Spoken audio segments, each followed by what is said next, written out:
Ariel stood at the edge of the great council chamber, her slender form illuminated by soft cerulean lights that arced overhead like frozen waves. She smoothed the front of her dark envoy robe, though the fine silk did nothing to calm the churn of her thoughts. Rows of dignitaries filled the tiered seats, their eyes flicking over her as though she were a curious insect. Whispers rippled through the crowd, sharp and low, carrying words of rejection. She inhaled slowly, steadying her pulse, and recalled the long journey from her homeworld of Zethar, a world that now refused to claim her. She had once been heralded as the brightest hope for her people's diplomacy. She had studied ancient treaties and learned the soft art of compromise alongside the stern science of interstellar law. But when she dared question the age-old practice of arranged bondings, insisting that free will must guide matters of the heart, the council had turned on her. Her mentor, Elder Sather, publicly denounced her ideas as dangerous. Fellow delegates withdrew their support, and now here she was cast out. But undeterred, Captain Ryan of the human envoy watched her from the opposite side of the hall. Humans rarely joined these high gatherings unless summoned by treaty or conflict, but Ryan had volunteered for this mission. He had heard tales of Zethara's strict traditions and the sting of exile, and he felt a quiet admiration for anyone brave enough to stand alone in the face of centuries-old custom. His dark uniform and polished insignia marked him as a representative of Earth's united fleet, yet he made no move to approach. He wanted to understand her strength, to see how she would confront a crowd that already decided her fate. The chamber doors groaned as the council president entered, a tall figure draped in flowing robes of silver and jade. The president's voice cut through the murmurs as he opened the session. Ariel felt the weight of countless eyes as she rose to speak. Her throat tightened, but she had prepared for this moment. In measured tones, she recited passages from her own laws, quoting the founding charter that promised freedom of choice. She spoke of the pain that formed when bonds were forced rather than chosen, likening it to a star held against its will in a collapsing orbit. Those words hung in the air, and for a heartbeat the chamber was silent. Then, the eldest counselor bellowed his objection, calling Ariel's views a threat to social order. Others followed, their voices rising in angry chorus. Some accused her of betrayal. One delegate spat onto the marble floor at her feet. Ariel, vision blurred with unshed tears, but she straightened her spine. She refused to yield to fear. Ryan clenched his fist at his side, a human instinct to protect. He knew it was improper for an outsider to intervene, but he also knew that injustice thrived when witnesses stayed silent. He let his hand fall and instead observed how Ariel held herself, chin lifted, shoulders steady, eyes blazing with quiet fire. He wondered what had forged such willpower in one so young. The debate spiraled into shouting matches, council members pounding their tables. Ariel's words, once clear, were drowned beneath the tumult. Nevertheless, she stayed standing, refusing to sit when the president called her back to her seat. The room crackled with tension, like a dying supernova about to burst again. She felt every gaze upon her, each one a spark threatening to ignite shame and regret. When at last the president declared her remarks closed and called for a preliminary vote on her fate, Ariel swallowed hard. She watched as hands raised in affirmation of her exile. The count was swift and merciless. She heard the final toll, 93-7. She exhaled a ragged breath and bowed her head as she turned to leave. The hall's gates opened for her departure. Ariel walked forward with measured steps, feeling the weight of every whispered insult bearing down on her back. In the corridor beyond, voices faded into blank silence. Here at least, no one shouted. The world seemed suspended, the cool air of the hallway a bomb against the heat of her humiliation. Ryan rose from his seat and moved toward the exit, his boots clicking, echoing down the marble floor. He caught up to her just as she reached the heavy doors. She paused, one hand on the carved metal, as if expecting another demand for obedience. He stopped beside her and dipped into the modest bow he had learned from Zetharan etiquette guides. "You spoke with courage," he said in a calm voice. "Few would stand their ground against an entire council." His words were simple, but to Ariel they sounded like a melody long forgotten. She looked up, surprised by the stranger's presence. Her fear and pride warred in her chest. Finally, she nodded once. "Thank you," she whispered. Relief and dread mingled in her heart. She had failed to change her people's minds today, but she had shown them her truth. Ryan offered his hand. His uniform bore the emblem of Earth, two hands clasped over a shining planet. "Come with me," he said. "I have a place where you can rest, away from their judgment." Ariel hesitated only for a moment before placing her slender fingers in his. Together, They stepped through the doors and into the bustling corridors of the human quarters, leaving behind the chamber where tradition had condemned her. In that fragile new silence, Ariel dared to wonder if this unexpected alliance might light a path toward a different future, one where choice was honored and where, perhaps, even love could blossom. The human quarters were quieter than the rest of the council station. Soft lights glowed along the ceiling, casting a calm and steady light over the metal floor. Ariel walked beside Captain Ryan, still unsure why he had helped her. Her people had turned their backs on her. Other species watched her with judgment or pity. But this human, he had stepped forward when everyone else stayed silent. Ryan opened a door and held it for her. "You can stay here," he said in a calm voice. "It's a guest room, nothing fancy, but it's safe." Ariel stepped inside. The room was small but clean. There was a simple bed with a gray blanket, a chair near a small desk, and a screen on the wall. A soft hum came from the air system. For a moment she just stood there, unsure what to say. "You can rest," Ryan said. "You don't have to talk if you don't want to." "Thank you," Ariel said quietly. Her voice sounded dry, even to herself. She stepped farther into the room and sat at the edge of the bed. She kept her back straight, her hands folded in her lap. Ryan didn't push her. He placed a small plate of food on the table. "I don't know your preferences," he said, "but we have fruits, bread, and water. It's safe. I made sure." Ariel looked at the food. It wasn't anything she recognized, but it smelled fresh. She picked up a piece of fruit and took a small bite. Sweet, soft, and juicy. Her eyes widened slightly. She hadn't eaten anything this good in days. "Humans value choice," Ryan said, sitting across from her. "We don't always get it right, but we try to let people live how they want." Ariel studied him. His eyes were kind but sharp, like he had seen many things. "Your people are not part of the High Council." "We were invited once," he replied, "but we said no. Earth believed too many rules were made without understanding different cultures." "We still help when asked." "Why did you help me?" she asked. He leaned back in the chair. "Because you stood up when it mattered. And because no one deserves to be pushed aside for wanting freedom." Those words hit something deep in Ariel's heart. She had heard so many lies in recent weeks. Promises of protection, offers to return if she obeyed. But this human had no reason to lie. He didn't want power or praise. He just helped. They sat in silence for a while. Ariel finished the fruit and took a sip of water. She felt the tightness in her chest loosen a little. "You look tired," Ryan said. "You can rest. The door will stay locked from the inside. No one will bother you." "Will they come for me?" she asked, her voice low. "Probably," he said. "But we have our own laws here. They can't take you without going through us first." Ariel looked down at her hands. "My people think I'm a traitor. They say I'm a danger to our way of life." "Maybe their way of life needs to change," Ryan said softly.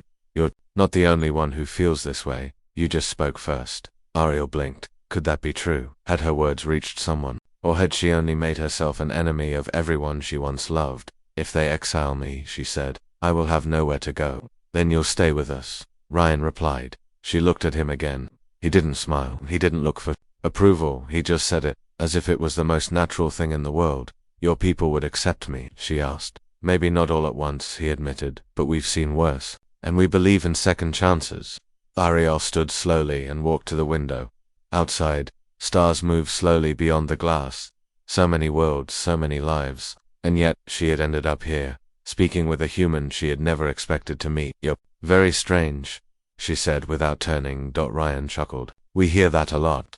For the first time in weeks, a small smile appeared on Ariel's face. Not because her problems were gone, not because she had one, but because someone had finally treated her like a person, not a mistake. "I'll rest," she said quietly. "Thank you, Captain." He nodded and stood. "My name's Ryan. You don't have to call me Captain unless you want to." Ariel hesitated, then nodded once. "Good night, Ryan." He gave her a small nod, then left the room, letting the door close gently behind him. Ariel stood by the window for a long time, watching the stars. For the first time she didn't feel completely alone. Maybe this wasn't the end of her story. Maybe, just maybe, it was the beginning. The next morning, Ariel woke to soft light spilling into the room from the small window. She blinked slowly, unsure of where she was at first. Then she remembered the council chamber, the shouting, the vote, and then the human named Ryan. She sat up and looked around the quiet room. The bed was far softer than what she had known back home. There was no guard outside her door, no lock keeping her in. For the first time in a long while, she felt free to choose her next step. A gentle chime rang near the door. Ariel stood and moved toward it. When she pressed the small button, the door slid open. Ryan stood there holding 2 mugs, one of which gave off steam. "Good morning," he said with a slight smile. "I wasn't sure what Zethrans like to drink, so I brought something mild. It's called tea. Helps with thinking." She stepped aside, allowing him in. "Thank you," she said. Her voice was steadier than yesterday that they sat near the table, and she took a careful sip. It was warm, with a calming flavor. "This is pleasant. I'm glad," Ryan replied. "I thought you might want company today. I've cleared your schedule, meaning I told everyone to leave you alone." Ariel gave him a surprised glance. "You have that much power here." He laughed lightly. "Not really. But they tend to listen when I sound serious." She nodded slowly, then looked at her mug. "I've been thinking," she said. "I don't know where I belong anymore. My own people see me as a danger. Other species keep their distance." "You don't have to decide everything today," Ryan said. "Just breathe. One step at a time." Ariel looked up. "Do humans always take things so gently?" "Not always," he admitted. "But we've learned that sometimes rushing leads to more harm. After centuries of mistakes, we try patience." Ariel studied him. She still didn't fully understand how humans worked. Their culture seemed loose, unpredictable, and yet it had a strong sense of loyalty underneath. They didn't seem to care about strict customs or formal ranks. They cared about choice, voice, and action. "Do your people ever force someone to bond with another?" she asked suddenly. "Never," Ryan said firmly. "Our history had dark times, but we learned. Today, bonds are formed by choice. Sometimes they don't last. Sometimes they do. But it's always up to the people involved." Ariel looked away. "I wish my people saw it that way." "Maybe they will," Ryan said. "Because of you." A soft knock interrupted them. Ryan stood and opened the door just enough to speak with the crew member outside. Ariel heard low voices, then Ryan stepped back inside, his face thoughtful. "News travels fast," he said. "Some of the other species want to meet with you." Quietly, off the record, Ariel tilted her head. "Why?" "They were at the council chamber yesterday. They saw how you stood your ground. A few think their own systems are too strict. They're curious." Ariel hesitated. "I'm not sure I want to speak again, not after what happened yesterday." "You don't have to," Ryan said. "But if you do, I'll be there." She nodded slowly. "All right, but not today, of course," he said with a respectful nod. "Take your time." They spent the rest of the morning talking about Earth, about Zethera, and about small things like music and food. Ryan showed her a few songs from Earth. Ariel didn't understand the lyrics, but the melodies stirred emotions she couldn't explain. She shared a Zetheran poem in return, one that spoke of stars longing for one another across the black sky. Ryan listened closely, quietly impressed. Later that day, Ariel explored the human quarters. The people she passed didn't stare. They smiled, nodded, and gave her space. It was strange, this sense of quiet welcome. No suspicion, no anger. She saw 2 crew members laughing together, one holding a strange plant, the other showing off a drawing. No one looked at rank or titles, they just lived as the day ended. Ariel returned to her room. Ryan was waiting outside with a small meal. "Thought you might be hungry," he said. "Thank you," she replied, taking the plate. She looked at him and asked, "Why do you keep helping me?" He shrugged gently. "Because you deserve it, and because I believe your story isn't over." Ariel looked at him for a long moment, then stepped closer. "Neither is yours." Ryan smiled, and for the first time, Ariel felt a small spark of hope. Not just for herself, but for what might come next. Maybe, just maybe, she wasn't as alone as she thought. The next day, Ariel woke early. The stars outside the window were still glowing, and the station lights were dim.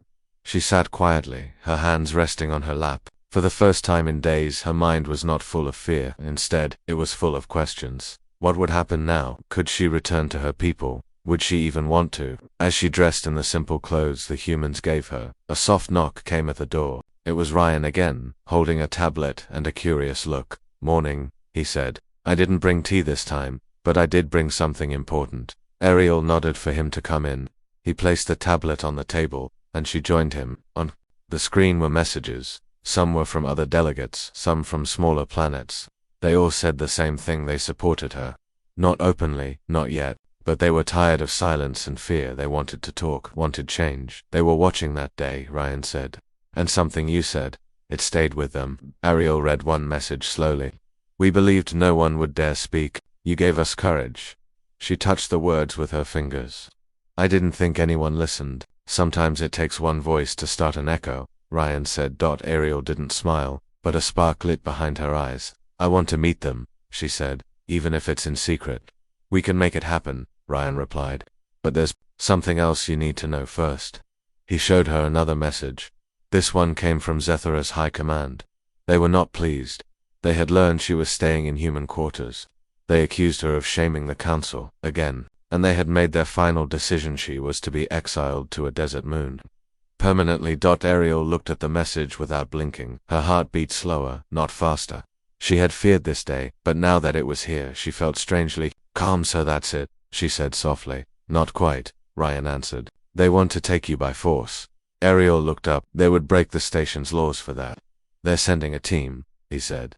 But they didn't count on one thing: we have our own rules too.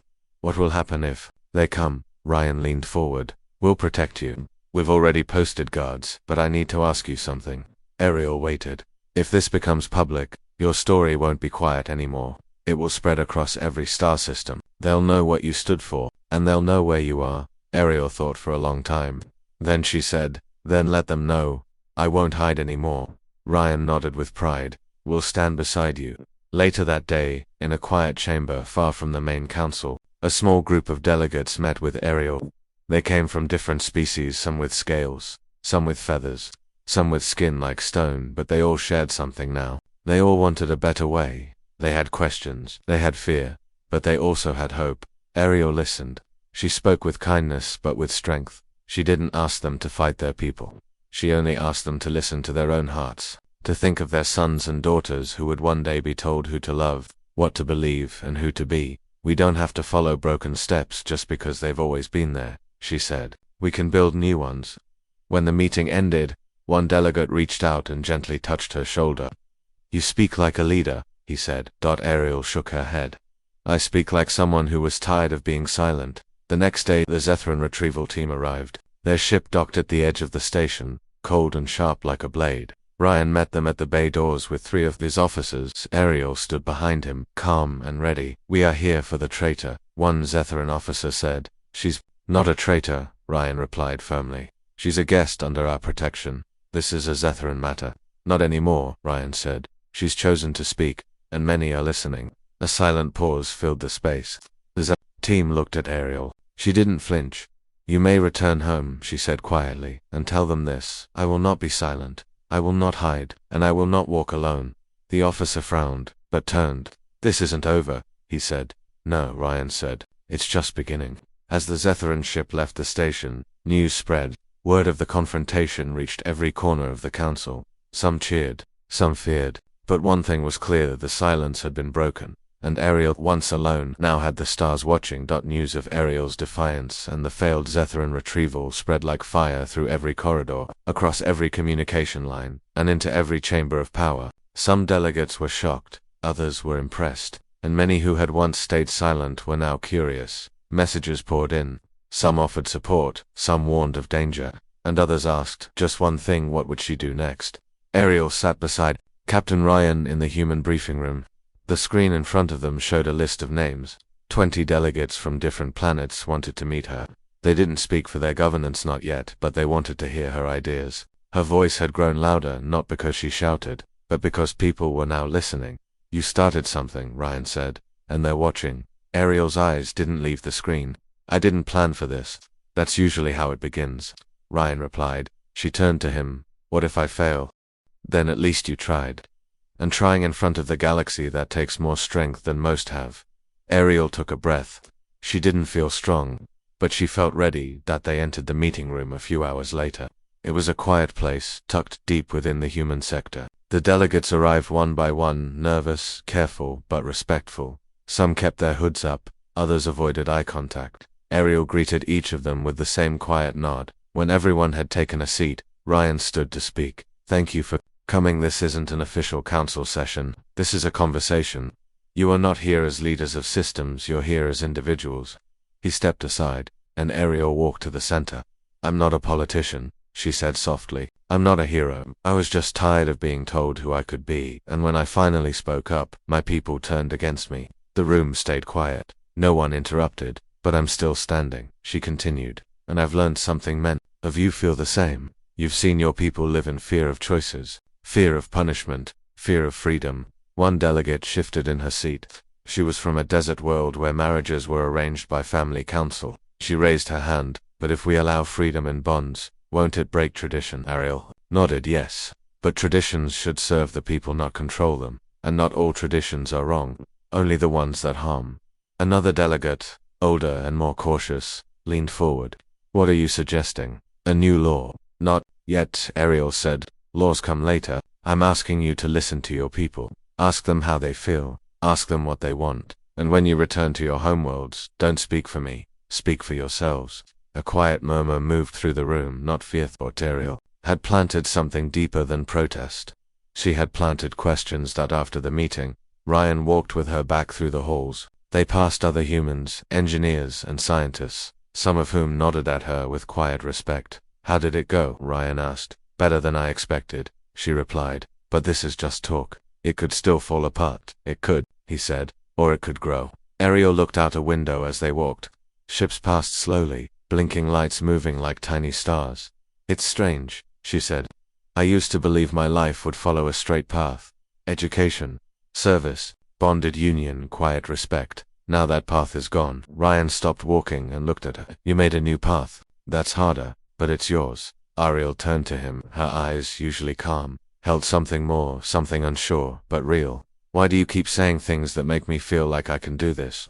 Because you can, Ryan said. And maybe because I believe in you. The air between them felt different, not heavy, but full. Ryan, she said, her voice almost a whisper. If I were human, would you have offered more than help? He didn't answer at first. Then he smiled, gentle and steady. I didn't help you because you're Zethran or because you're different. I helped you because you stood for something true. And because, yes, I would have offered more. Ariel's breath caught in her throat. She had never asked such a question before, and no one had ever answered her like that. But before she could say more, a message alert flashed on the wall.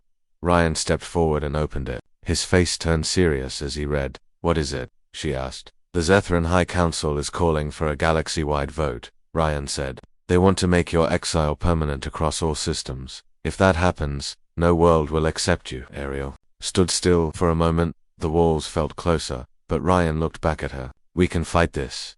Together. And Ariel nodded. She wasn't alone anymore. And no vote would silence her now. The day of the vote arrived. The great council chamber buzzed with tension as representatives from dozens of worlds gathered. Ariel stood beside Captain Ryan, their shoulders squared, faces calm but eyes sharp. Outside the halls were filled with whispers, some hopeful, some fearful, but all aware that today could change everything. As the president called the session to order, Ariel felt the weight of 1,000 gazers. Many of these eyes once scorned her, some curious, others openly hostile. But she had come too far to turn back now. When it was her turn to speak, she stepped forward with quiet strength. Her voice echoed clearly across the chamber. Honored delegates, she began. I stand before you not just as one who was rejected, but as a voice for many who suffer in silence. For too long, traditions have controlled lives without room for choice, but times change. Freedom is not a threat, it is the path to true unity. Murmurs rippled through the room. Some voices whispered agreement. Others remained cold and silent. I do not ask you to abandon your cultures, Ariel continued, only to consider that love, respect, and freedom are the foundations of a better future. Forcing bonds breaks. Trust, allowing choice, builds it. Then Ryan stepped beside her, his voice steady and calm. Earth believes in the power of freedom and dialogue. We offer our support not to interfere, but to help all species find peace through understanding. The chamber fell quiet, the weight of their words sinking in. But the elder counselors were not ready to yield. One rose and spoke fiercely. This is an insult to tradition and order.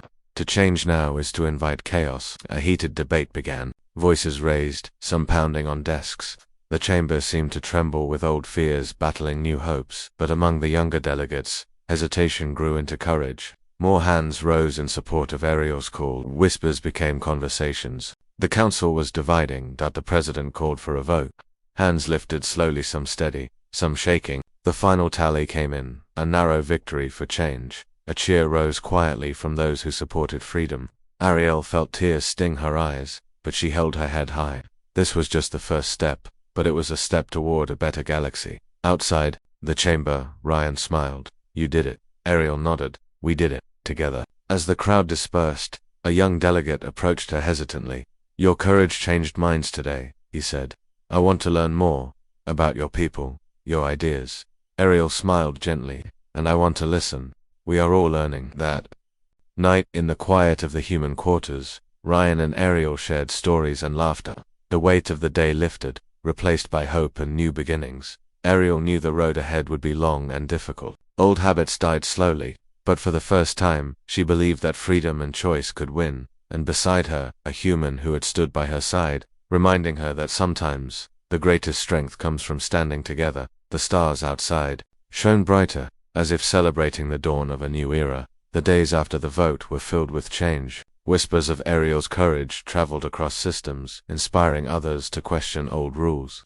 The council halls were no longer places of silence, but of conversation. Ariel found herself at the center of this new movement, a symbol of choice, and hoped that one evening, as she and Captain Ryan walked beneath the stars on the station's observation deck, she felt a quiet peace she had never known. The galaxy stretched endlessly before them, full of possibility. Ryan, she said softly, all this started because I spoke my truth, but now, I wonder what comes next. He smiled, his eyes reflecting distant lights. What comes next is up to you. The future isn't written, it's shaped by those brave enough to hold the pen. Ariel looked at him, heart pounding. For months he had been her ally, her protector, her friend, and now, standing here, the thought of a different future grew inside her, one not ruled by fear but by choice. There's something I want to ask, she said, voice steady. Ryan's single quotes, his smile widened, a gentle warmth in his gaze. Ask anything. She took a deep breath. Will you marry me? The question hung in the cool air, simple but powerful. Ryan's eyes shone with surprise and joy. He knelt beside her, reaching for her hand. Yes, he said quietly, I will. Around them the stars seemed to glow brighter, as if the galaxy itself celebrated. Their union was not just between two beings from different worlds, it was a promise of hope, freedom, and a new beginning for many. Soon, word spread through the council, and across the stars, some celebrated the love that crossed boundaries. Others saw it as a sign that change was real and unstoppable. At their wedding, held beneath the vast sky of the station, delegates from many species came together. Music filled the air, laughter rang out, and old rivalries softened in the light of unity. Ariel and Ryan stood side by side, their hands joined, their hearts open.